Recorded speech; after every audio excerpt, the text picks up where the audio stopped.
Hey guys, what's up? Comic review. Let's go.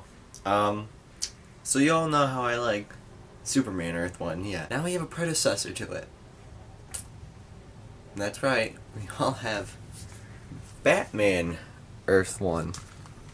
Now, I was kind of looking forward to this, because number one, it's by Geoff Johns, and Geoff Johns is usually a good writer.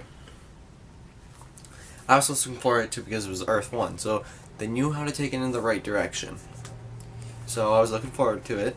It actually came out this year, so there's that. It took about 2 years to figure out what they were going to do with it, but it's finally here. And it's great, like I thought it was going to be, but there's only one issue I like to gripe with it, but let's not get into that yet. Stories about, well, you know, Batman and how he originally became Batman, like Superman, how he originally became Superman in Superman Earth 1. So you see how Bruce's parents were gunned down. You see how Bruce is corrupted by how he wants to stop, well, not corrupted, how he wants to stop all the violence in Gotham so he can find his parents' killer. And there's a little bit of a change in here too, that the mayor of the city is none other than the Mr. Cobblepot. Yep, the Penguin is the mayor of the city. So you can kind of see how this leads into everything and how everything works. I love this story, okay? Bruce and Alfred have the greatest relationship ever. Like, it's not even funny how good of a relationship they have. And Bruce has been, well, out of town for a while. So you know how he is. How people react when they see, oh my gosh, Bruce Wayne is back, and then you see Batman's here. So no one kind of finds that suspicious, but, you know, what are you gonna do? Now, Alfred is much more of a badass in this book. If you look at this cover, you see Alfred? What's he holding? A shotgun. Holy crap! Alfred's a badass. Yeah, he came off as a military operative, and so he knows military techniques. So he's yelling at Bruce that he's not ready to do this Batman stuff, and then he fights with him, and it's really cool to look at.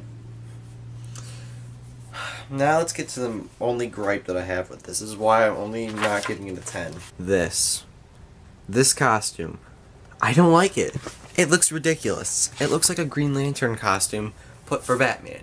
I don't like it whatsoever. It looks really stupid on him. And they put that in Arkham City. And I don't even, in the Arkham City video game, I don't even wear that costume. It looks so bad. And they gave that away for free. So, you know, thank you for that. But still, no, I don't like the costume. It looks really bad on him. I like the costume they have from the start, you know.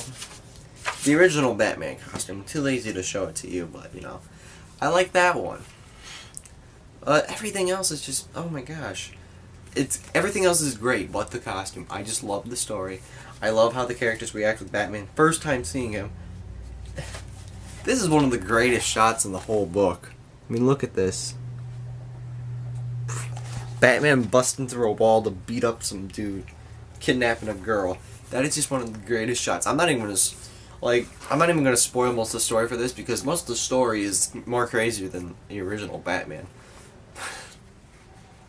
But it's really hardcore. It's a hardcore Batman book for people to have. Definitely purchase this if you're in love with stories.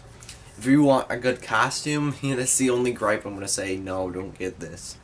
If you don't want a good costume, you can't get this book. But I loved the characters, I loved the story, I loved the artwork, I loved everything about it, except for the costume. So I'm going to have to give this a 9.5, sadly. This is a great book. It's a definite purchase for me, unless you wanted a good costume. Then no, I love it. I'm going to read it again and again and again, just like Superman Earth 1. I still just find Superman Earth 1 a lot better. It's just the fact. So, okay. So that's the end of this review.